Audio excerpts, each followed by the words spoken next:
Conference जो है कि मैं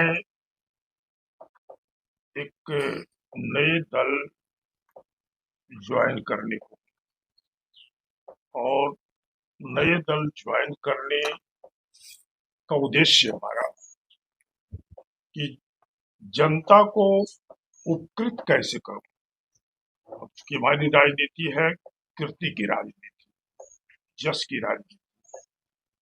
तो जस की राजनीति भी और जीत कर करके हम जनता को उपकृत करें, इसलिए हम लोग ने निर्णय लिया है, हमारे दल राजनीतिक चेतना दल के तमाम जो सदस्य हैं, इसके परिवार है, पदाधिकारी हैं, कि हम लोग को प्रशांत किशोर जी के दल जन स्वराज में शामिल हो जाए।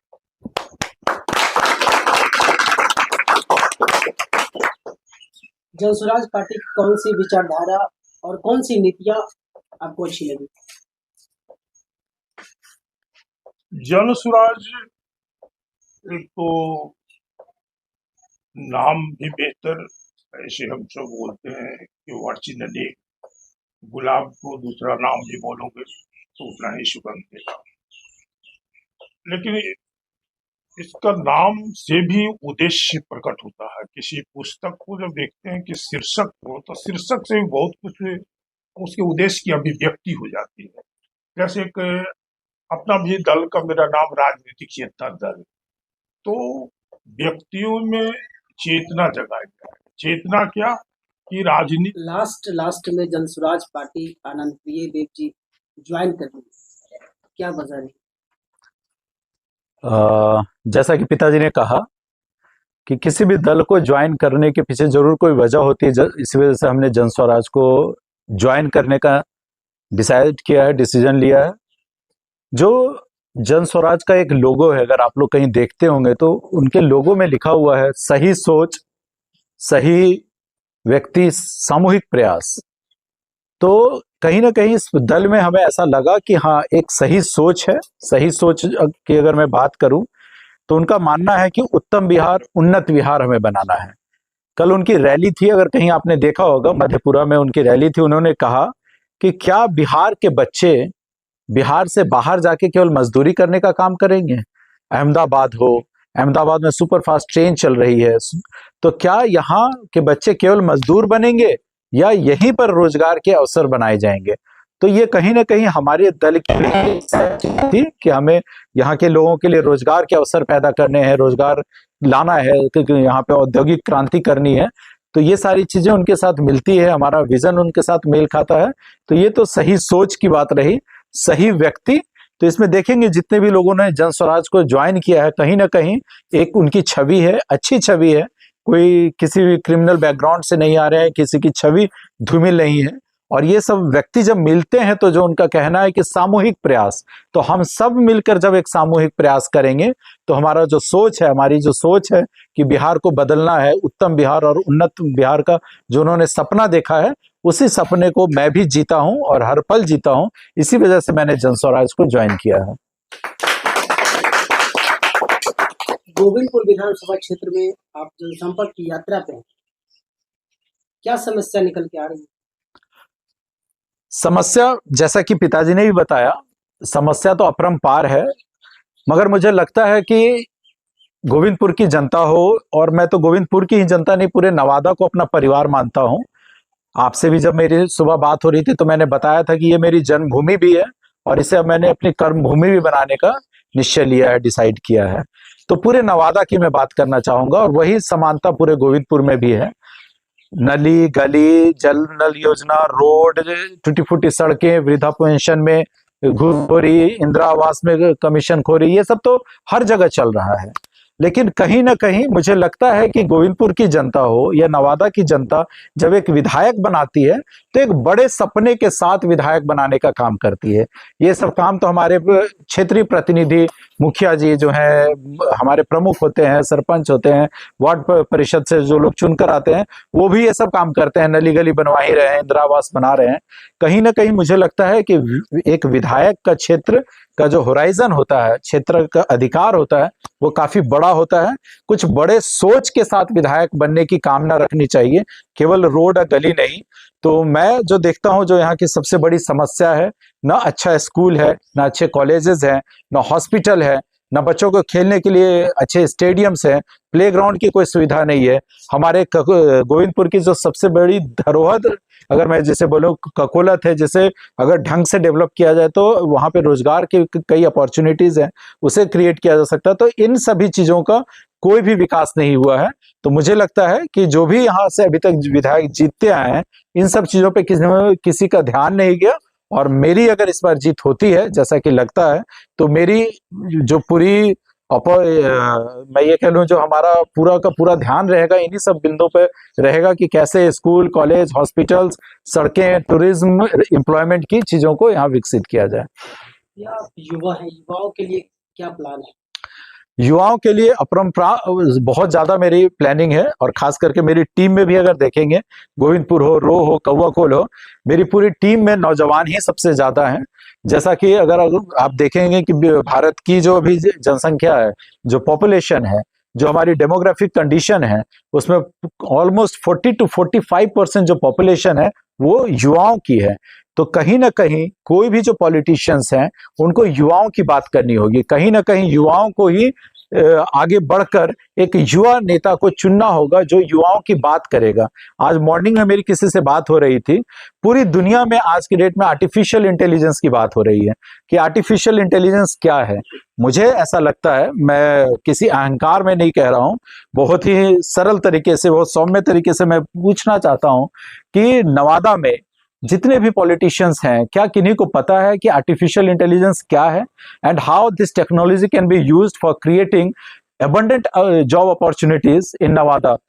एआई के माध्यम से कैसे ज्यादा से ज्यादा जॉब अपॉर्चुनिटीज क्रिएट की जा सकती है, किसी को नहीं पता होगा। लेकिन मुझे पता है कि एआई एक इतना बड़ा फ्लड गेट ओपन करने जा रहा है, इतनी ज्यादा जॉब अपॉर्चुनिटीज लाएगा। इसके लिए युवाओं को शिक्षित किया जाएगा, उनको बताया जाएगा, कैपेसिटी बिल्डिंग की जाएगी, उनमें अवेयरनेस पैदा किया जाएगा कि नई नई टेक्नोलॉजी की बात हो। अब दुनिया, यहाँ पर सुपरसोनिक विमान की बात हो रही है, और हमारे आज भी जो क्षेत्रीय प्रतिनिधि हैं, हमारे जो पॉलिटिशियंस हैं, उन्हें वो टेक्नोलॉजी से पूरी तरह कटे हुए हैं। तो युवाओं को चाहिए रोजगार।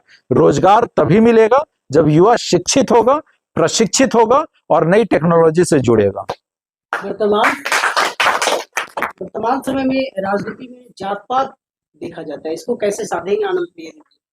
मुझे लगता है इसे साधने की ही आवश्यकता नहीं है, क्योंकि हमारे पिताजी यहाँ से विधायक रहे, मंत्री बनने का अवसर मिला, और उन्होंने अपने कार्यकाल के दौरान, उन्होंने अपने प्रचार प्रसार के दौरान हमेशा ये कहा कि जो हमारे साथ है वही हमारा जात है।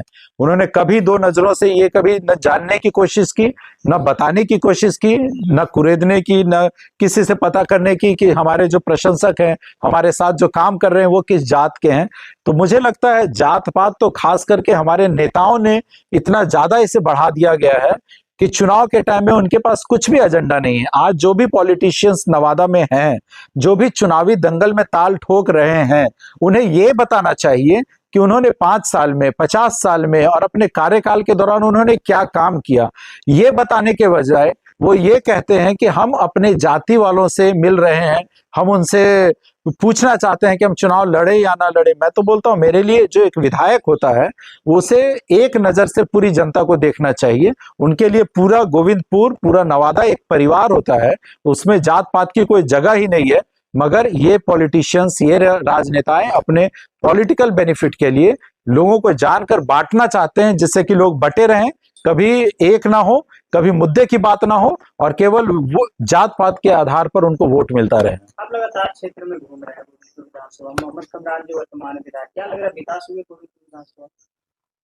सही आपने कहा कि मैं लगातार घूम रहा हूं। मुझे लगता है आप भी क्षेत्र में घूम रहे हैं। विकास एक ऐसी चीज है कि वो हर किसी को नजर आती है। 2009 में हमारे देश में शिक्षा का जो कानून है उसको फंडामेंटल राइट कह दिया गया, ठीक है। अगर आप देखेंगे तो लोग केवल एजुकेशन की बात करते हैं, लेकिन वेस्ट जिसे कहा जाता है डेवलप्ड कंट्री, हम आज शिक्षा की बात कर रहे हैं, डेवलप्ड कंट्री में क्वालिटी एजुकेशन की बात हो रही है। तो विकास समझना होगा कि उनकी नजर में विकास क्या है। उनकी नजर में गलियों में केवल सोलिंग करवा देना, रोड की मरम्मत करा देना, 2-4 स्कूल में बेंच लगा देना, इसको वो विकास मानते हैं। मुझे लगता है एक विधायक के लिए ये सब बहुत छोटा काम है। इसमें तो उसे अपनी एनर्जी और अपना फंड लगाना भी नहीं चाहिए। इन सब चीजों से हमारा विकास नहीं होगा। जहां तक कामरान जी की आपने बात कही कि हमारे अभी वर्तमान विधायक हैं, उन्होंने कुछ बातें कही थी जो कि सबों को पता है, सोशल मीडिया पर है, पब्लिक डोमेन में है। उन्होंने कहा था कि हम अपनी जब जीतेंगे तो हमें जो तनख्वाह मिलेगी हम कभी तनख्वाह नहीं लेंगे और ये पब्लिक के लिए होगा। मैं पूछना चाहता हूं आप लोगों के माध्यम से, यहाँ हमारे इतने नौजवान साथी हैं, क्या किन्हीं को पता है कि 5 साल में करीब 60 लाख रुपए उन्हें वेतन मिला? करीब 1-1.25 लाख रुपया मिलता है। एक साल में 12 लाख, तो 5 साल में 60 लाख के आसपास उनको मिला। टीएडीए छोड़ दीजिए, वो 60 लाख उन्होंने कहां पे खर्च किया? कितने नौजवानों को एग्जामिनेशन फॉर्म भरवाने में, कितने नौजवानों को कोलकाता, मद्रास, चेन्नई, दिल्ली भेजकर एग्जाम दिलाया, कितने नौजवानों को उन्होंने हॉस्पिटलाइज कराने के लिए पैसा दिया? तो वो उनका वादा जुमला निकला, झूठा निकला। दूसरी बात, उन्होंने कहा था गोविंदपुर की सड़कें, रोह की सड़कें, कौवाकुल की सड़कें दुधिया रोशनी से नहा जाएंगी। आप लोग घूमते हो, अगर कहीं आप लोगों को दुधिया रोशनी दिखती हो तो आप एक वीडियो क्लिप बनाकर मुझे भी बताएंगे, कहीं पर वो नजर नहीं आती है। उन्होंने कहा कि हर कच्ची सड़कों का पक्कीकरण होगा, सड़कें अच्छी बनेंगी, कहीं पर वो नहीं है। आप गोविंदपुर के हॉस्पिटल चले जाएं, आज भी किसी की तबीयत खराब होती है तो भागकर वो पटना जाता है। अभी हमारे बगल के गांव में ही पूर्णाडी का एक लड़का, बहुत ज्यादा उसकी तबीयत खराब हुई, वो उसे भागकर मेदांता हॉस्पिटल में जाना पड़ा पटना। तो किसी भी काम पर, कहीं पर भी काम नहीं किया गया है। सारा का फंड कहां गया किसी को नहीं पता है कि विधायक का जो फंड होता है किन चीजों में खर्च किया गया है। तो मुझे कहीं पर भी विकास नजर नहीं आता है। बाकी अगर आप लोगों को अगर कहीं पर आए तो आप लोग मुझे बताने का कष्ट करें। कौशल यादव जी भी लगातार क्षेत्र में घूम रहे हैं और आप यहाँ से चुनाव लड़ेंगे, क्या सोचते हैं उनके बारे में? कौशल जी के बारे में तो मैं हाथ जोड़ के आपसे केवल ये बोलूंगा कि हमारे बड़े भाई की तरह हैं। क्या काम किया उन्होंने, नहीं किया, इस पर अब बात करने से कोई फायदा नहीं है। मैं तो उन्हें बोलूंगा कि जनता ने आपको बहुत बार मौका दिया। खुद उन्होंने कहा है कि 1970, 1969 से मेरा परिवार गोविंदपुर पे राज कर रहा है। उन्होंने खुद कहा, आप लोगों ने भी वीडियो में देखा होगा। तो मैं उनसे कहता हूं, हाथ जोड़ के कहता हूं कि कौशल जी हमारे बड़े भाई की तरह हैं। जनता ने आपको इतनी बार मौका दिया, 4 बार आपको, आपकी पत्नी को भी मौका दिया, माता जी को दिया, पिताजी यहां से रहे। एक बार सारे लोग, कौशल जी की भी जितनी टीम है, सभी लोग मिलकर मेरा साथ दें, 5 साल के लिए मौका दें मुझे। 5 साल में अगर मैं अच्छा काम नहीं करता हूं, जनता जो चाहती है कि जो मुझे डिलीवर करना है, जिन बिंदु पर, जिन चीजों पे मुझे काम करना है, जो मैं आप लोगों से वायदा कर रहा हूं कि यहाँ पे एम्प्लॉयमेंट की अपॉर्चुनिटी क्रिएट की जाएगी, अच्छे स्कूल्स, अच्छे कॉलेजेस, इंडस्ट्रियलाइजेशन होगा, इंडस्ट्री लाई जाएगी, 5 सालों में अगर मैं ना करूं तो कौशल जी का तो ऐसे भी परिवार यहाँ राज कर रहा है, जैसा कि वो मानकर चलते हैं कि युगल वंश यहाँ पे स्थापित है, तो पुनः 5 साल बाद आ जाए। मगर इस साल के लिए वो, जैसे क्रिकेट टीम में भी होता है, महेंद्र सिंह धोनी हमारे बहुत अच्छे विकेट कीपर थे, लेकिन एक पल के बाद उन्हें रिटायर होना पड़ा। द्रविड़ बहुत अच्छे बैट्समैन थे, जिन्हें वॉल ऑफ इंडिया कहा जाता था, वो भी रिटायर हुए और आज वो इंडियन कोच बने हुए हैं। तो मैं चाहूंगा कि कौशल जी भी हमारे कोच की तरह आए, क्योंकि उनका अपना अनुभव रहा है, 70 सालों का, 50 सालों का अनुभव रहा है। तो वो कोच की तरह हमारे साथ रहें और इस बार इस छोटे भाई को निर्विरोध गोविंदपुर से जीतने का मौका दें। गोविंदपुर की जनता से आनंद प्रियदेव जी का क्या अपील रहेगा? गोविंदपुर की जनता से मेरी यही अपील होगी कि मैं उन्हें बताना चाहूंगा कि ये मेरी जन्मभूमि भी है, मेरी कर्मभूमि भी है, और दुनिया के जिन देशों में जाने का मौका मिला, पढ़ने का मौका मिला, अपनी छवि और अपने को स्थापित करने का मौका मिला, वहां पर जब कभी भी मुझे ये लिखने का मौका मिला कि मेरी जन्मभूमि क्या है, तो वो अमेरिका हो, इंग्लैंड हो, स्विट्जरलैंड हो, इटली, जर्मनी, फ्रांस, हर जगह मैंने ये लिखा कि मेरी जन्मभूमि नवादा है। मुझे दर्द होता है ये देखते हुए, ये बताते हुए, ये सोचते हुए भी कि हमारी जन्मभूमि आज भी बहुत पिछड़ी हुई है। तो मुझे यही उनसे प्रार्थना है, मैं यही कहना चाहूंगा पूरी गोविंदपुर, पूरी नवादा की जनता से कि आप लोग मिलकर इस बार एक सामूहिक प्रयास करें। जो जनस्वराज का कहना है, सही लोग, सही सोच, सही सामूहिक प्रयास, तो इस सामूहिक प्रयास के साथ आप लोग हमारा साथ दें। और अगर मैं आप लोगों के को परेशान करने का काम, हताश निराश करने का काम, आपके सपनों को अगर साकार करने का काम ना करूं, तो 5 साल के बाद मैं पुनः आपके बीच नहीं आऊंगा, और आऊं तो मुझे जूते के माला से आप मेरा स्वागत करें। मगर इस बार आप हम पर विश्वास करें, और मैं आप लोगों को विश्वास को कभी तोड़ने का काम नहीं करूंगा, और गोविंदपुर की तकदीर और तस्वीर दोनों बदलने का काम करूंगा।